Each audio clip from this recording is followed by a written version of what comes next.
पुत्र ने ब्रह्मदेव के वरदान से चारों वेदों को प्राप्त किया। वह देवगणों से भी अजय वर प्राप्त कर पृथ्वी तल पर बहुत उपद्रव करने लगा, जिससे स्वर्ग में देवता भी कांप उठे। उस समय वेदों के नष्ट हो जाने से सारी क्रियाएं नष्ट हो गईं और देवताओं सहित ब्राह्मण दुराचारी हो गए।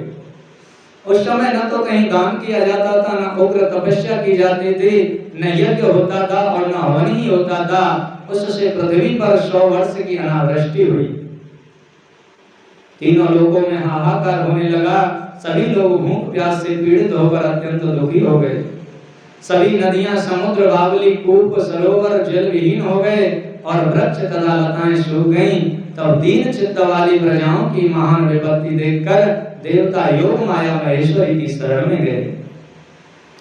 देवांशु रक्ष रक्ष महामाये स्वकीया सकला प्रजा, ओपम संहरणूनं त्वं लोकानक्षन्ति चान्यथा। यदा शंभो हतो दैत्यो निशंभश्च महाबलः, धूम्राक्षश्चण्डमुण्डो चरद्बीजो महाबलः, शमदो कैटभो दैत्यो महिषासुर एव च, तथैवं कृपासिन्धो दीनबन्धो जहीद्रुतम्। देवगण बोले, महामाये, आप अपनी समस्त प्रजाओं की रक्षा करें और अपने क्रोध को दूर करें, अन्यथा सभी लोग अवश्य नष्ट हो जाएंगे। हे कृपा सिंधु, हे दीनबंधु, जिस प्रकार आपने दैत्य शुंभ, महाबलशाली निशुंभ, धूम्राक्ष, चंड, मुंड, महाबली, रक्तबीज, मधु, कैटभ तथा महिषासुर का वध किया था, उसी प्रकार शीघ्र इसका भी वध कीजिए। बालकों से तो अपराध पद पद पर होता है, केवल माता के अतिरिक्त लोक में उसे कौन सह सकता है। हे देवी, जब जब देवगणों और ब्राह्मणों को दुख हुआ, तब तब आपने अवतार लेकर उन लोगों को सुखी बनाया है। उन देवताओं के इन दीन वचन को सुनकर कृपामयी भगवती ने उस समय अनंत नेत्रों वाला अपना स्वरूप दिखाया। वे प्रसन्न मुख कमल वाली थीं और चारों हाथ में धनुष, बाण, कमल तथा नाना प्रकार के फल मूल धारण की हुई थी। तदनंतर प्रजाओं को दुखी देखकर करुणा भरे नेत्रों वाली वे व्याकुल होकर लगातार 9 दिन एवं 9 रात्रि तक रोती रही। इस प्रकार वे नेत्रों से हजारों जल धाराएं बहने लगीं। उन धाराओं से सभी लोग तथा समस्त औषधियां तृप्त हो गई। समुद्र एवं नदियां अगाध जल से परिपूर्ण हो गईं और पृथ्वी पर भगवती परिपूर्ण हो गई और पृथ्वी तल पर साग तथा फल मूल उगने लगे। भगवती शुद्ध हृदय वाले महात्मा पुरुषों को अपने हाथों में रखे हुए फल बांटने लगी। उन्होंने गौओं के लिए सुस्वादु तृणों और दूसरे प्राणियों के लिए यथा योग्य भोजन वस्तुओं को प्रस्तुत किया। इस प्रकार ब्राह्मण, देवता और मनुष्यों सहित सभी संतुष्ट हो गए। तब उन देवी ने कहा, अब मैं आप लोगों का कौन सा कार्य करूं? तब सभी देवताओं ने मिलकर, हे देवी, आपने हम सभी को संतुष्ट कर दिया। अब कृपा पूर्वक दुर्गम द्वारा हरण किए गए वेदों को हमें उपलब्ध कराइए।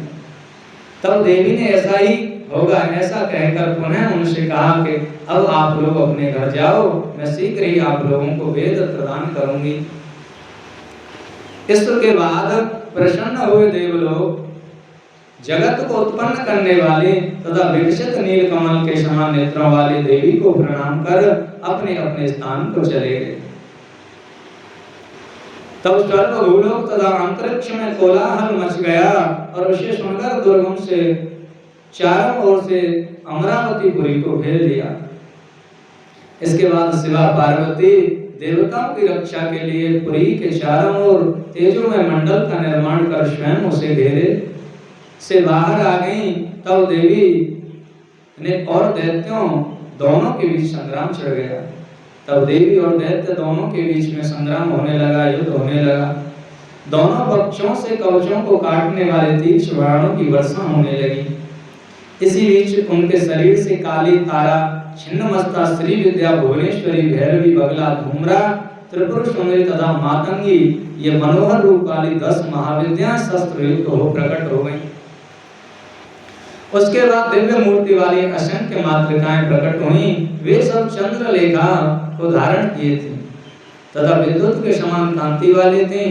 तब मातृगणों के साथ उस दुर्गम भयंकर संग्राम होने लगा। उन देवियों ने रूरुपुत्र दुर्गम की 100 अक्षौहिणी सेना नष्ट कर दी। तब उन्होंने अपने त्रिशूल की धार से उस दैत्य पर प्रहार किया। वह उबड़े हुए मूल वाले वृक्ष के समान पृथ्वी पर गिर पड़ा। इस प्रकार दुर्गम नामक असुर को मारकर उससे चारों वेदों को लेकर ईश्वरी ने देवताओं को दे दिया। देवता बोले, हे अंबिके, हम लोगों के लिए आपने अनंत नेत्रों वाला स्वरूप धारण किया, अतः मुनि लोग आपको शताक्षी कहेंगे। आपने अपने देह से उत्पन्न शाकों द्वारा लोगों का भरण पोषण किया, अतः आपका शाकंभरी यह नाम विख्यात होगा। हे शिवे, आपने दुर्गम नामक महादैत्य का वध किया, इसीलिए मानव आप कल्याणमयी भगवती को दुर्गा कहेंगे। दुर्गम नामक दैत्य करने के कारण उसी देवी का नाम दुर्गा पड़ा। हे योगनिद्रे, आपको नमस्कार है। हे महाबले, आपको नमस्कार है। हे ज्ञानप्रदे, आपको नमस्कार है। आप विश्व माता को बार बार नमस्कार है।